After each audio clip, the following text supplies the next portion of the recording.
Hey, welcome back to the Expert Speaker Podcast. We have an incredible guest today, the one, the only Stefan Aarnio, four-time author, at least 4 books, and multi-million-dollar speaker from none other than Winnipeg, Canada. Please welcome Stefan Aarnio. Woo! Respect the grind is the man's slogan. And you've been at it for not so long, but you've taken a meteoric rise of success. Tell us about what you do now. Thanks, Majeed. So my name is Stefan Aarnio, and I'm a serial entrepreneur. I happen to speak. Never wanted to be a speaker. Never planned on being a speaker. Always wanted to be a rock star, though. And through wanting to be a rock star, got into the music business.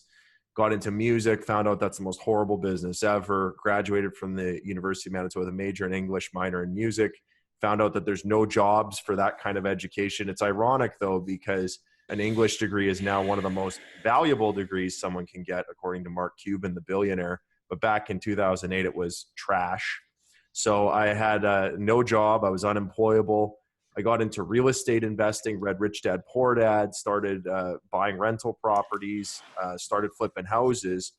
And then I started winning awards, and I was in magazines, and people said, man, can you come speak at my real estate club? And of course I said yes. I said, sure, why not? Started speaking. People asked, hey, can you coach me? Can you train me? Can you put on some seminars? So now I'm speaking, training, coaching, flying all over the world. We met at a Canadian speakers conference. Yeah, man. I mean, one thing leads to another. I call myself an accidental coach, accidental speaker. Never planned on that, but one thing leads to another, and that's just how life works. Tell me about the beginning, the first time you got the room together, the flip chart, the markers. How did it all start?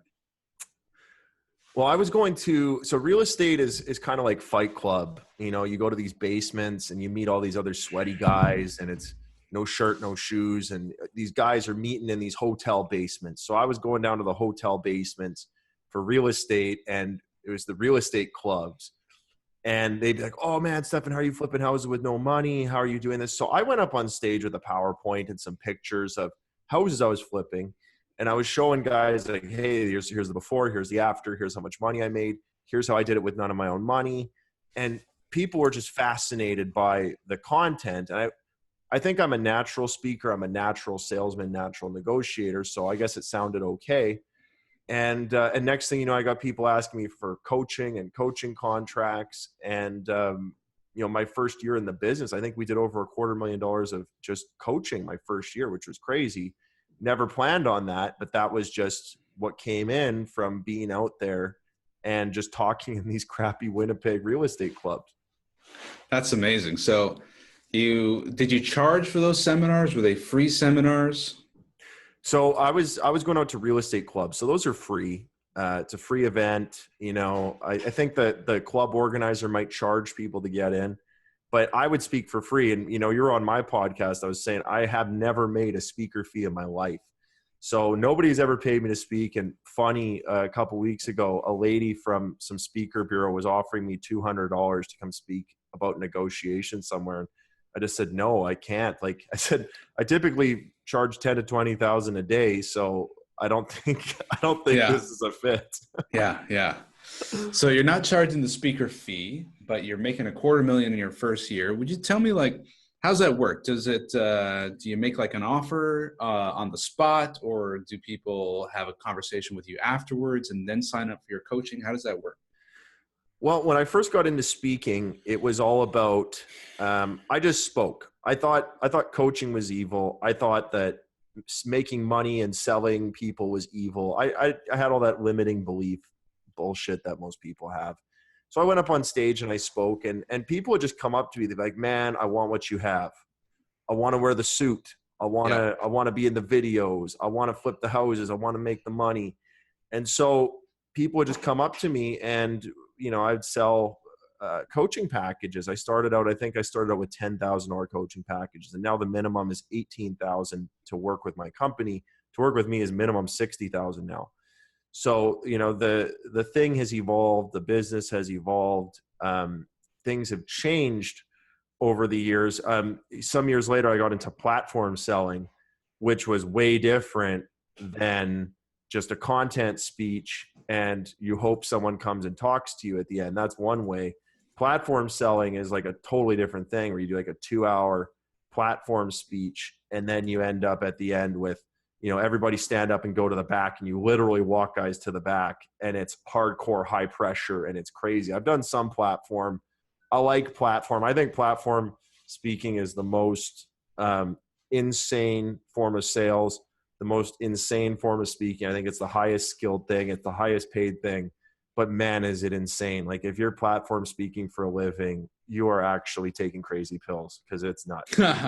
Okay, so I want to jump into the 10K coaching package, and I also want to learn about this platform speaking. Let's start with the 10K coaching package. A lot of coaches, they start with $20 an hour, $50 an hour, and you can just buy as you go or whatever. How did you come up with 10K? What were you offering? Was it like a call a week for 6 months? Like, how'd you get it? How'd you get into that? Well, real estate. I'm in the real estate investment teaching business. That's one of my businesses. And I say that very importantly, it's one of my businesses. I'm diverse. You got to have lots of businesses. Don't just be tied to one thing. When I started the real estate businesses, you're getting a guy over a hump. Like he doesn't know how to do it. And then you're getting him over this hump. And so that type of coaching is like pay a bunch of money, get a bunch of results, you're done. Other types of coaching are like, I have 3 coaches I hire right now. They're all like a little bit every month, ongoing every month. It's like, it's flow. It's like water. The real estate coaching packages usually are, hey, let's get you over this hump. It's like a turnaround. It's a personal turnaround. And I think for 10 grand back in the day, I think it was like 8 half-hour phone calls and a 1 day in the field. That was 10 grand back in the day. That package is gone now. Minimum package now is 18,000. It's got 12 calls, 1 day in the field, a box set, 2 tickets to a 3-day event, online university, over 100 hours in a year of group coaching for 18 grand. So we just like beefed it up. It's a big fatty now. You said a year of group coaching? A year of group coaching. Cool. And what I'm about is creating a coaching suite. I think a suite, like the patient doesn't know what he wants. The patient, you don't go to the doctor and the doctor's like, so Majeed, do you want amoxicillin, doxycycline, penicillin? Make your own cure. Like, this isn't choose your own adventure with cures. Pre-subscribed what is going to get Buddy his result. So I've got 4 packages. I do platinum, gold, silver, bronze. And, it goes 1, 3, 6, 12 deals. If you want to do X number of deals, you come in at this price.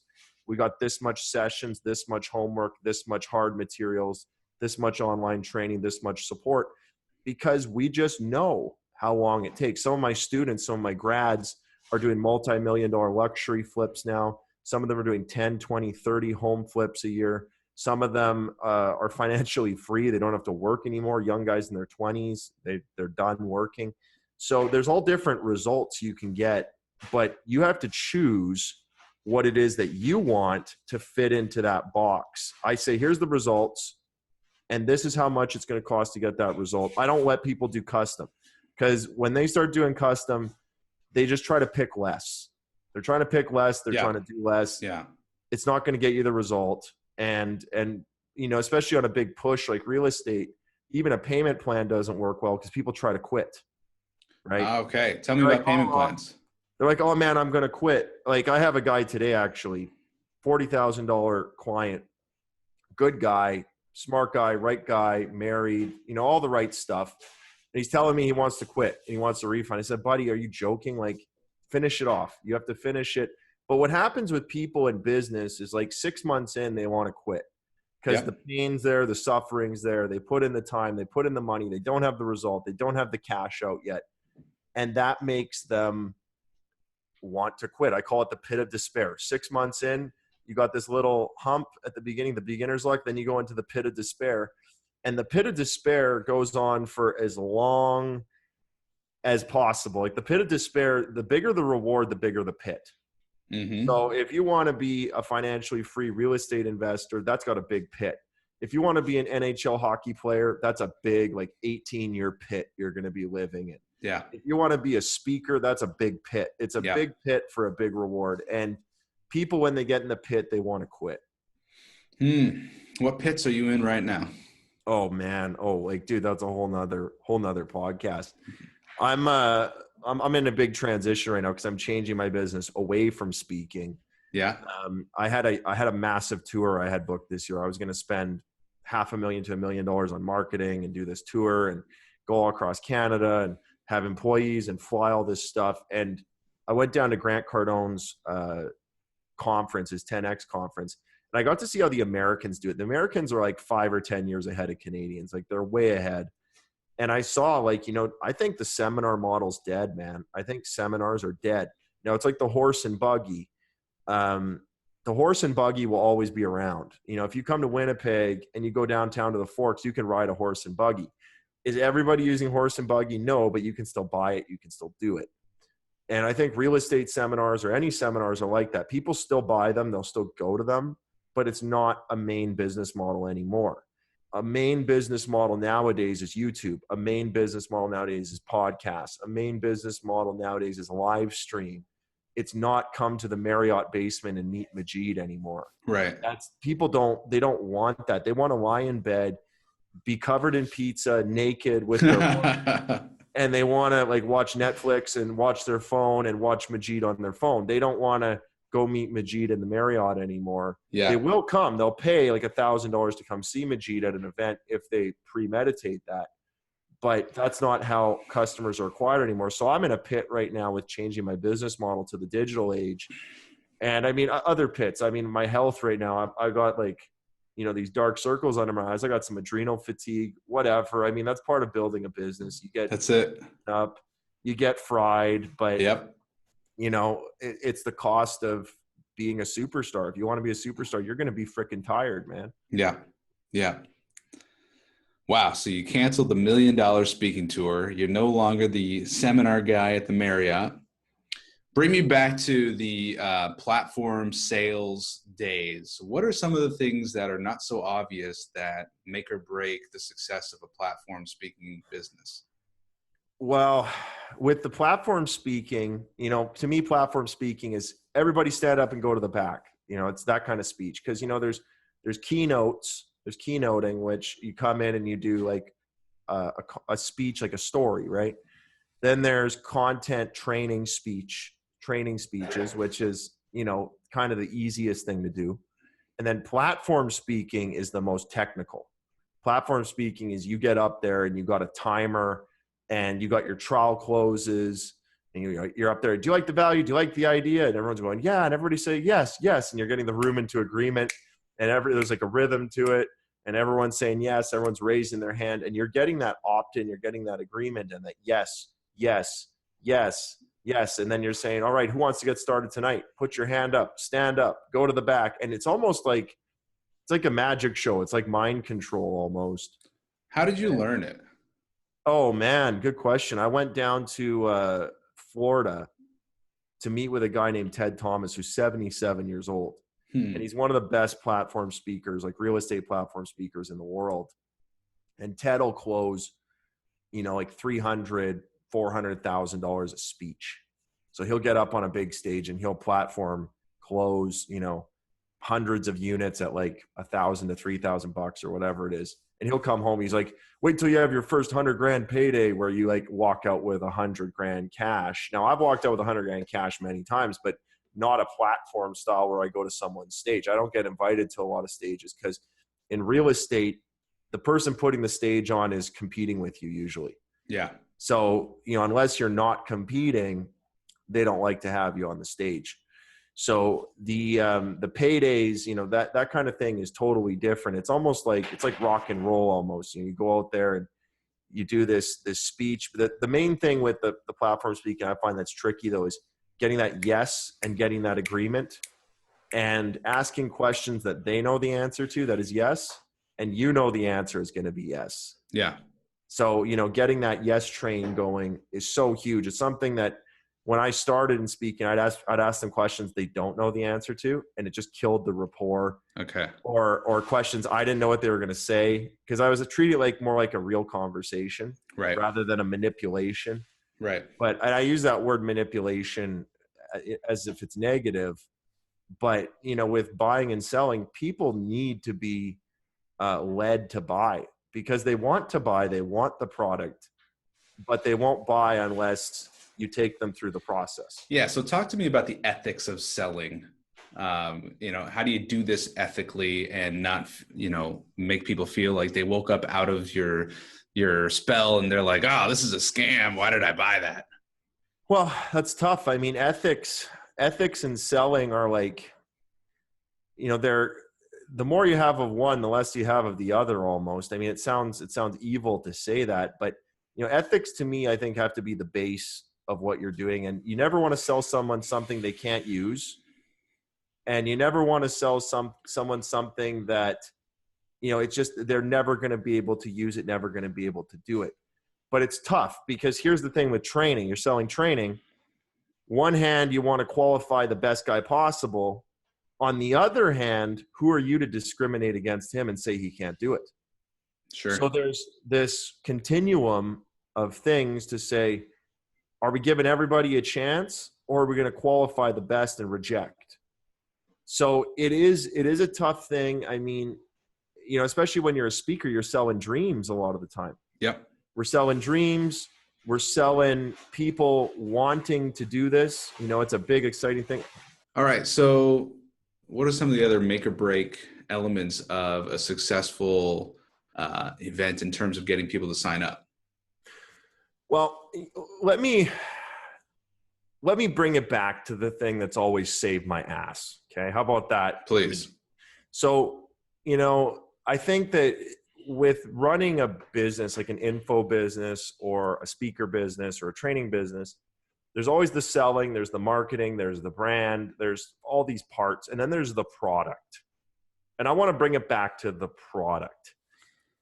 And, we're talking about ethics, we're talking about product. Now, here's the thing. My product is a damn good product. It's the best product. My product is superior to the other products. Like, hands down, you spend whatever with me, 40 grand, my product is head and shoulders better than the other products in the market.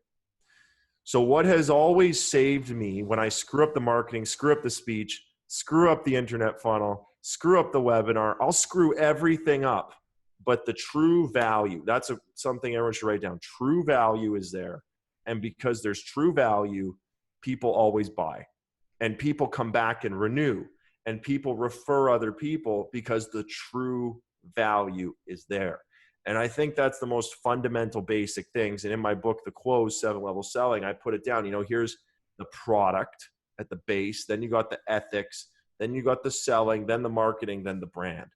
And you got to build it on a great product. I'm a product guy. I'm a product guy head and shoulders above speaking. I'm a product guy above writing. Actually, my writing is a product. So I treat, well, you've seen what my products are like, my books. Yeah. I am a product of file. Like, I'm like an audio file. I'm a product guy, and the product has to be so damn good that somebody goes, yeah, that was great. I got some gifts and love letters from happy customers yesterday at my office. Someone got me a statue and a thank you card, and somebody else got me a shirt and a thank you card, because the product is really good. So I think one thing that speakers and coaches and authors always forget about is you got to have a great product. They write a book and it's shitty, or they are a coach and they're shitty at coaching, or they don't know what they're actually talking about. Like, lots of guys in real estate, they'll do one deal and then they become a coach, and they suck at real estate and they suck at coaching. Yeah. And then they're out of business. So, you got to be really great and have a really great product underneath. And even if you have screwed up everything, great product will always save you. Nice. So as a speaker, for those of us who sell speeches as the product, or your seminar as a product, what makes a great speaker? What makes a great speech? What makes a great seminar as a product? Well, in the training space, it's the experience. So, if you're keynoting, your keynote speech has to be an experience. One thing that I do with my classes, like I'm doing a sales class coming up in June for my book, The Close, we're breaking the room up into two sales teams. We're going to do it boiler room style. Each person's going to buy in $300 of share capital to the company. And the two companies are going to sell products over the phone. And the team that sells the most product is going to get the profit from both companies and the share capital from both companies. So it's an experience of selling. That's cool. When you go to my negotiation class, it's an experiential negotiation tournament. And people who, it's interesting because people who come to my classes, they just want to come to the next one. They don't even know what it is. But like I had a guy come, he just spent $3,000 with me. He's like, here's $3,000. I want to come to your next class because the experience was awesome. We have everybody over to my condo for dinner. We're feeding them, catered lunch. People are going out for dinner. It's a real immersive experience, and that creates people wanting to come back. It creates zealotry where people, they're brand zealots. They want this brand. It creates brand insistence. So I think the experience is one thing that Jeff Bezos can never take that away from you on Amazon. He can commoditize your book. He can commoditize your CD set. He can commoditize your product, but he can never commoditize your experience. The day when experiences are commoditized, that's the end. Like the world is done now. You're in a tank with VR goggles because virtual reality is taken over, AI is taken over, and the world is done at that point. But the experience would be the last thing to go. All right. Okay. Biggest mistakes you've made as a speaker? Oh man. All of them. Yep. All of them, man. I mean, speaking, I swear I've screwed up every single thing. I've come out marketing products I shouldn't have been marketing. I've come out with speeches that were wrong. I've challenged the audience when I shouldn't have challenged the audience. I've made adversaries out of them. I've talked about myself when I shouldn't have been talking about myself. I have made every violation in the book, Majeed. Every single one I violated. Every single one I've fixed. I think that the biggest thing that, if I could do it again, I would get a coach and a mentor faster. I would get a speaker coach faster. I would put some money and some time in on that, because one thing that I didn't do early was I did not treat it like a profession at the beginning. Mm-hmm. And it's like everybody thinks their cooking's good, right? Yeah. My cooking wasn't very good when it came to speaking, but I just thought I was a natural, and that's dangerous. I think you're better off to be a guy who has no talent for speaking and go in and treat it like a job or a profession right away, rather than be a guy who's talented and never train. All right. Someone comes to you and says, Stefan, I want to be a speaker. What's your advice? Oh boy. Well, you know what? I have a lot of guys. I'm in the real estate space. So I'm training guys to flip houses and raise money and do real estate deals. And everybody has a fantasy. Everybody has a fantasy about being a speaker. One thing I say to people is like, hey, really think about that. Like really give that a good think, because I don't know if everybody's meant to be a speaker. A guy like you, Majeed, you're talented, you're special, you got the work ethic, you're a shiny penny in a sea of dullness. A guy like myself, I'm talented in the verbal realm. I'm a talented writer, talented speaker, I'm a one take guy. I can do everything in one take, which is a blessing and a curse. Most people are not supposed to be speakers.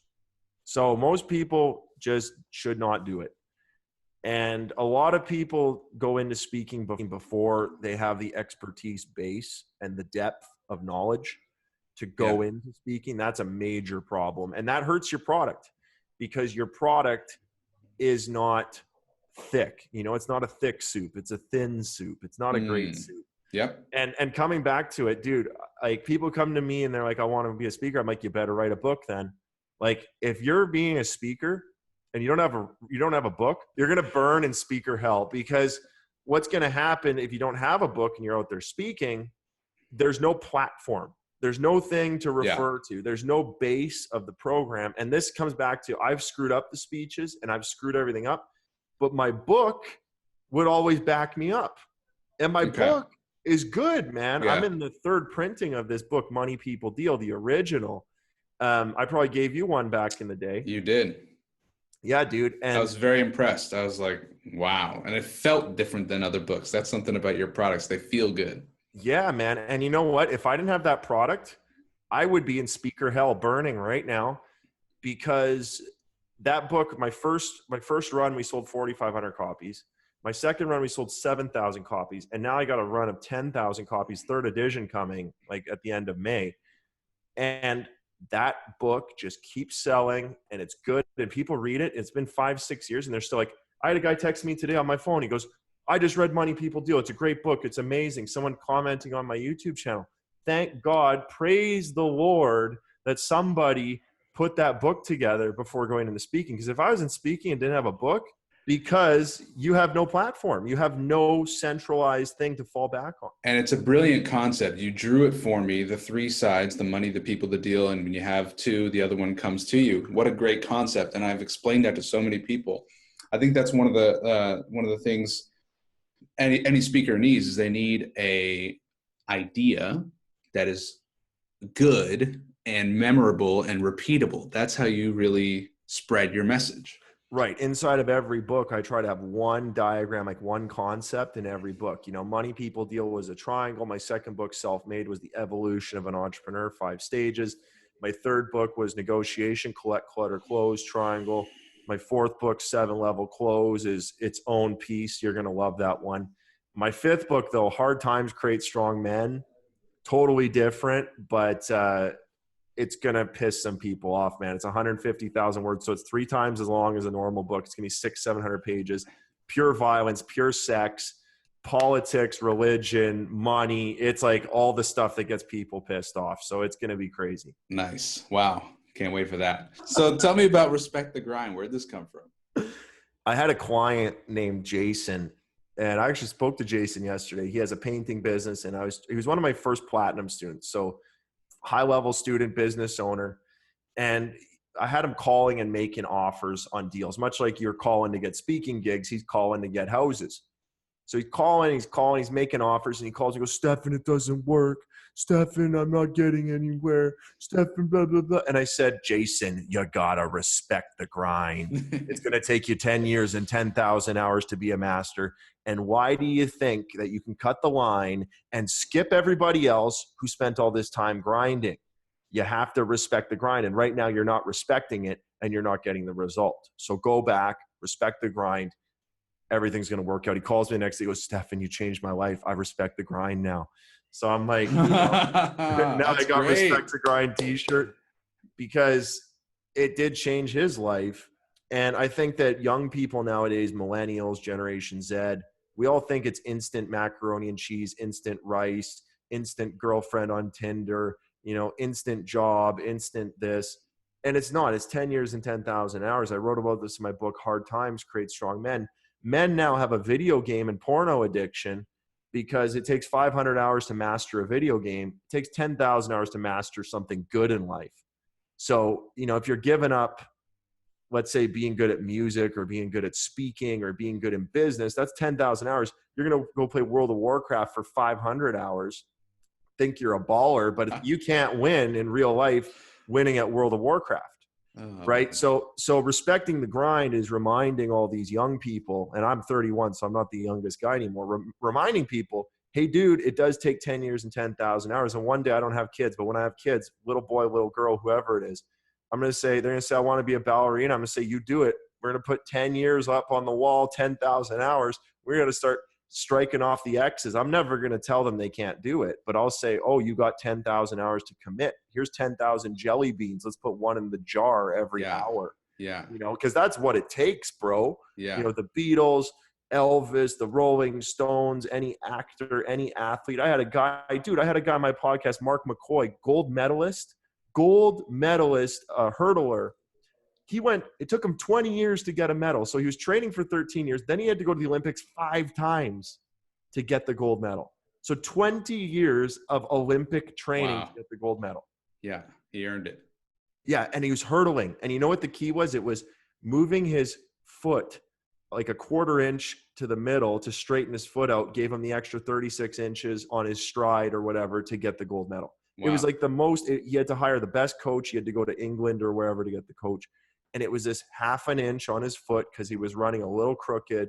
And he had to go there for 20 years, 5 times to the Olympics just to get the gold. And, you look at that and you're like, and people are like, oh, it's too hard. I'm just going to go back, play my World of Warcraft. When, instead you should be going into your speaking career and punishing the market, go in there and just grab it.